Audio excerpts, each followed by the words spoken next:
तो हेलो, एक बार फिर स्वागत है आपका यूनिक एस एकेडमी बाय गुलफाम अली राजी में।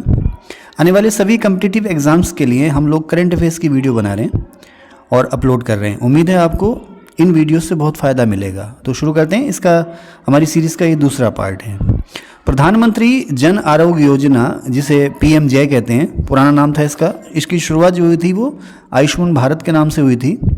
बाद में इसका नाम रखा गया प्रधानमंत्री जन आरोग्य योजना। तो प्रधानमंत्री जन आरोग्य योजना में अब नया क्या हुआ है?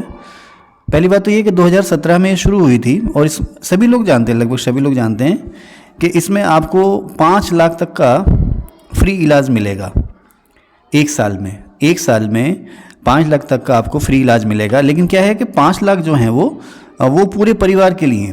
वो परिवार में जो मेंबर्स की जो संख्या मानी गई है वो कितनी मानी गई है? 5 लोगों का परिवार है, तो उस 5 लोगों के परिवार को सभी को एक साल में कुल मिलाकर के मैक्सिमम 5 लाख का फ्री इलाज मिलेगा। हर किसी को 5-5 लाख का नहीं, सभी को 5 लाख का। ठीक है, ये आप लोग सभी जानते हैं। अब इसमें नया क्या हुआ? नया ये हुआ है कि अभी तक ये योजना जो थी गरीबों के लिए थी। अब क्या हुआ है कि 70 साल से ऊपर की उम्र के जितने भी लोग हैं, चाहे वो अमीर हैं, गरीब हैं, चाहे वो जो राजा हैं या रंक हैं, जो भी हैं, 70 साल से ऊपर के जितने ही बुजुर्ग हैं उन सभी को अलग से 5 लाख का कैशलेस इलाज मिलेगा। यानी कि आपके पास 5 लाख का कार्ड तो पहले से है ही है।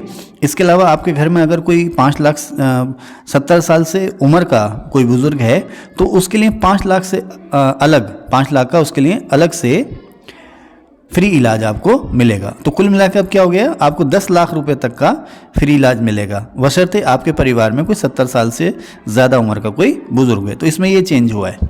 ठीक है, अब श्वेत क्रांति 2.0 या 2.0 भी बोल देते हैं लोग इसको।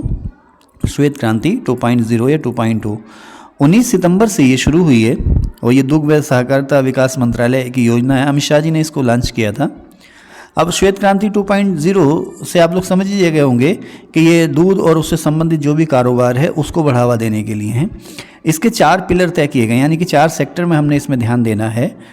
पहला क्या है कि जो महिला किसान हैं उनकी समृद्धि पर हमने बढ़ावा देना है, दूध के उत्पादन को बढ़ावा देना है। इसके अलावा डेयरी से संबंधित जो भी इंफ्रास्ट्रक्चर है उसकी तरफ को ध्यान देना है और भारत से जो डेयरी एक्सपोर्ट हो रहा है उसको हमने बढ़ावा देना है। ठीक है, तो बहुत बड़ी बात नहीं है, बस ये 2.0 19 सितंबर को मोदी जी का जन्मदिन भी होता है, शायद वहाँ से शुरू हुई है। मैं भूल गया इस समय 17 सितंबर होता है कि 19 सितंबर होता है, आप लोग देख लेना। लेकिन ये योजना जो है 19 सितंबर से शुरू हुई है। सेमीकंडक्टर प्लांट बहुत चर्चा में, आपको पता ही है। आपके मोबाइल में जो सिम कार्ड है उसमें जो चिप लगी हुई है वो सेमीकंडक्टर से बनी होती है। तो भारत में अब कुल मिलाकर के 5 सेमीकंडक्टर प्लांट बन रहे हैं और इसमें ना एक्चुअली पैसा बहुत लगता है। तो ये 5 सेमीकंडक्टर प्लांट हैं, इनकी जो कुल लागत है वो करीब 1.5 लाख करोड़ रुपए की है। इनमें जो टोटल इन्वेस्टमेंट होगा इन 5 में वो करीब 1.5 लाख करोड़ रुपए का होगा। तो अब इसमें आपसे पूछ सकता है कि जो पहला प्लांट बनना शुरू हुआ है वो हुआ है साणंद, गुजरात में साणंद में। और ये 2 कंपनियां, एक टाटा ग्रुप की है वेदांता और दूसरी ताइवानी कंपनी है फॉक्सकॉन। तो वेदांता और फॉक्सकॉन दोनों ने, ध्यान रखना वेदांता टाटा ग्रुप का है, तो वेदांता और फॉक्सकॉन दोनों ने मिलकर के प्लांट बनाना शुरू किया है साणंद, गुजरात में, जो कि देश का पहला सेमीकंडक्टर प्लांट होगा। कुल मिला के भारत में इस समय 5 सेमीकंडक्टर प्लांट बन रहे हैं, जिसमें से 4 केवल गुजरात में हैं और एक 5वां जो है वो मोरीगांव, असम में है। ठीक है, 4 प्लांट गुजरात में बन रहे हैं और 5वां जो बन रहा है वो मोरीगांव, असम में बन रहा है। अच्छा, इन 4 में भी 3 प्लांट जो हैं अकेले साणंद जिले में हैं गुजरात में, और चौथा गुजरात में अहमदाबाद में धोलेरा में। ठीक है, ओके, समझ गए। तो अब नेक्स्ट चलते हैं। अच्छा, महाराष्ट्र में अरब सागर के किनारे एक ज़िला है जिसका नाम है पालघर ज़िला है। पालघर ज़िला में एक नया बंदरगाह बन रहा है जिसका नाम है बदावन बंदरगाह। अब ये पालघर ज़िला में बदावन के नाम से जो बंदरगाह बन रहा है, ये बंदरगाह जो है आपका महाराष्ट्र ज़िले में, ये बंदरगाह आपका पालघर ज़िला, बदावन बंदरगाह पालघर ज़िले में महाराष्ट्र में कोई शहर है दहानू शहर के पास ही बन रहा है। ये भारत का 13वां, जो भारत के जो बड़े बंदरगाह हैं उनमें ये 13वां बंदरगाह होगा। लेकिन अब क्या है कि जब ये बनकर तैयार हो जाएगा तो ये भारत में सबसे गहरा भी हो जाएगा और सबसे बड़ा बंदरगाह भी हो जाएगा। न केवल भारत में सबसे बड़ा और सबसे गहरा बंदरगाह होगा ये, बल्कि विश्व के जो 10 सर्वश्रेष्ठ बंदरगाह हैं उनमें से एक होगा। अच्छा, अभी जो मिशन चल रहा है ना, भारत को किससे जोड़ना है, बल्कि भारत को नहीं, दुनिया भर में ये चल रहा है। भारत मध्य पूर्व माने मिडिल ईस्ट और यूरोप, भारत मिडिल ईस्ट और यूरोप को रेल, सड़क और बंदरगाह से जो जोड़ना है, उसका जो मिशन है उसका हिस्सा है ये। इसके अलावा अंतर्राष्ट्रीय उत्तरी और दक्षिण गलियारा जो है उसका भी ये हिस्सा है।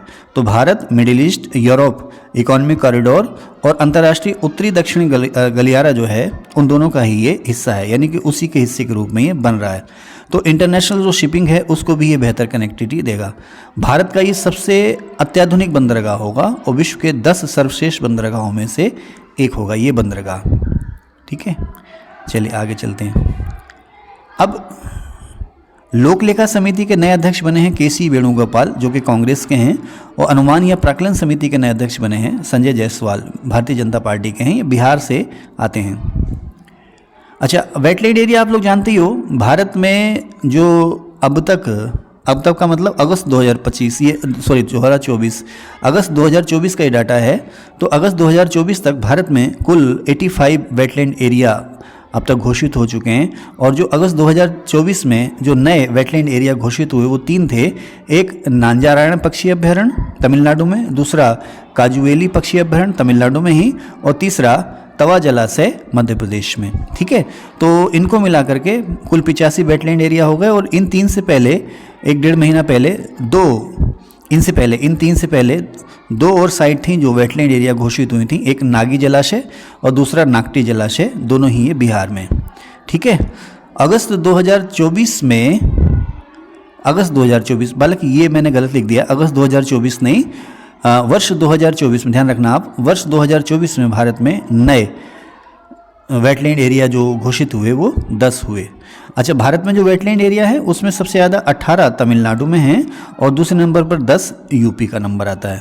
ठीक है, पिछले सेशन में मैंने बात की थी बायोटेक पॉलिसी की, जिसका नाम है बायो E3 पॉलिसी। तो बायो E3 पॉलिसी की अगर हम फुल फॉर्म करें तो ये है biotechnology for economy, environment and employment. इसका पूरा नाम क्या है?